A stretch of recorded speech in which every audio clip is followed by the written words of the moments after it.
Scenic Route 100 byway winds through the heart of Vermont along the eastern edge of the Green Mountains. This scenic road is also known by a couple of nicknames, Vermont's Main Street and Skiers Highway. It stretches north-south across 216 miles from Stamford at the Massachusetts border to Newport near the Canadian border, making it the longest numbered highway in Vermont. This entire road is a tourist attraction, and millions of tourists fall in love with Vermont for the first time on this scenic drive. Hey there, my name is Bill Marion, and this is A Nose for Life. In this video, I'm going to share some beautiful scenery from our drive on Route 100 and share what we learned. I'm also going to give you some helpful tips about planning a Vermont vacation. Be sure to leave your questions or thoughts in the comment section. If you're from Vermont, welcome to the channel, and be sure to add anything I leave out. As always, there are links in the description, so go ahead and hit the like button, and let's get started.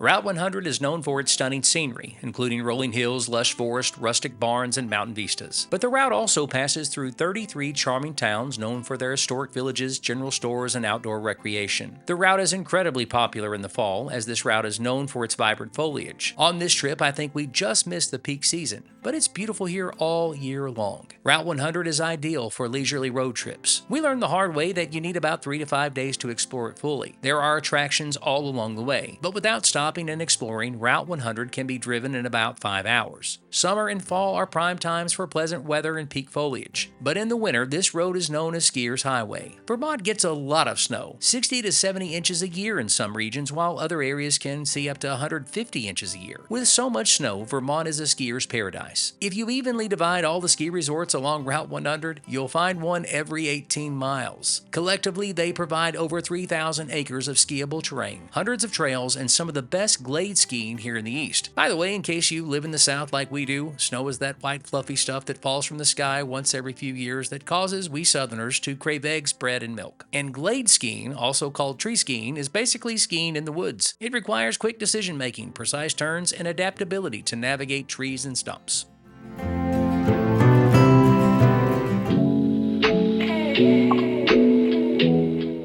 If you've never had Vermont's maple syrup, you're missing out. Along Route 100, there are plenty of opportunities to taste it for yourself. Route 100 is where we experienced Vermont maple syrup on pancakes, and now I don't know if I can eat pancakes any other way. But we also discovered maple cookies. Now, I'm not just making this up for the sake of the video. As I was writing this script, we actually stopped and ordered maple syrup and maple cookies from a sugar shack we visited just off of Route 100 in Manchester, Vermont. Vermont is the leading maple syrup producer in the U.S. It accounts for about 50% of the nation's supply, yielding over 2.5 million gallons annually. There are about 6 million tapped sugar maple trees here in Vermont. You may be asking, why is Vermont's maple syrup the best? Ideal climate. Cold winters with below freezing nights and warm spring days create perfect sap flow conditions, resulting in syrup with a distinct, robust flavor profile. And the locals here in Vermont are warm and friendly. They'll tell you everything you want to know about how maple syrup gets from the tree to your pancakes. Maple syrup is such a big deal here that Vermont has strict regulations to ensure high standards. I didn't even know that maple syrup changes throughout the season depending on when it's tapped. Let me explain. Maple sap is typically collected from late winter to early spring when temperatures fluctuate between freezing nights and warmer days. The season progresses as the weather warms. As the season changes, the color and flavor of the syrup changes too. Golden is produced in the early season. It's light and mild. As it gets warmer in the spring, the syrup gets darker and richer. There's amber that reflects the slight increase in sugar and mineral content. There's dark that has a darker hue and stronger taste. Then there's very dark. That's the last to be collected. It's often used in baking or robust recipes. Vermont's maple syrup is rooted in centuries-old traditions, and it involves small family-run sugar houses, many along Route 100.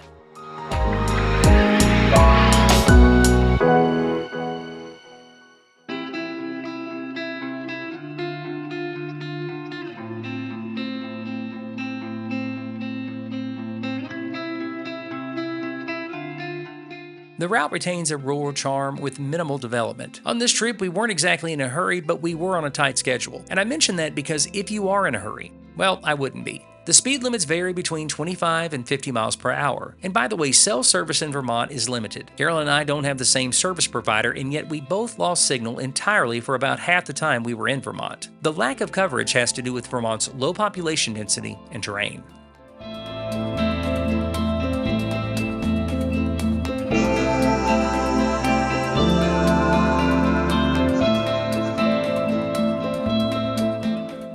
About 5 million tourists spend their vacation dollars in Vermont. Now that doesn't sound like much compared to Great Smoky Mountains National Park's 13 million annual visitors. But 2/3 of the U.S. population lives within a day's drive of the Smokies, and that's a pretty big advantage. And the same can be said about the Blue Ridge Parkway that brings in tourist dollars to Virginia and North Carolina. So it's fair to say that Vermont's location limits tourism. Still, 5 million people visit Vermont every single year, and that says a lot. But Vermont's location isn't the most limiting factor. The most limiting factor is money.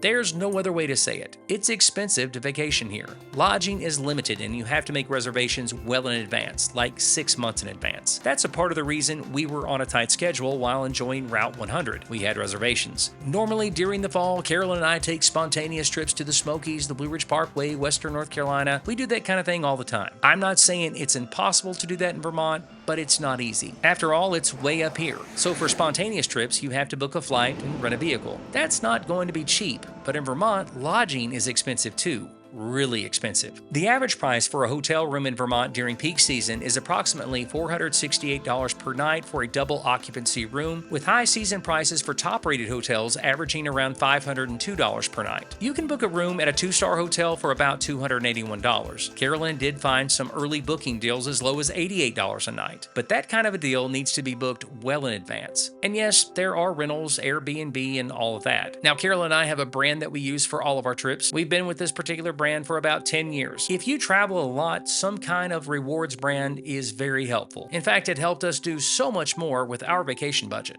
Regardless, if you approach this the same way you would, let's say, a Disney vacation in Florida and book about 6 months out and do all your research, this is an affordable vacation for a family or a couple on an average income. Check out our New England playlist and you'll get an idea of some of the things there are to do in this part of the country. In fact, there's a link in the top right corner of your screen now to another video about Vermont, and you'll see why we love it so much. By the way, if you want to know more about our experiences and locations just like this, become a member of our channel. For our members, I talk about aspects of the places we visit I don't normally talk about on the channel. It's affordable and it's extremely helpful if you want some inside baseball about the places we visit.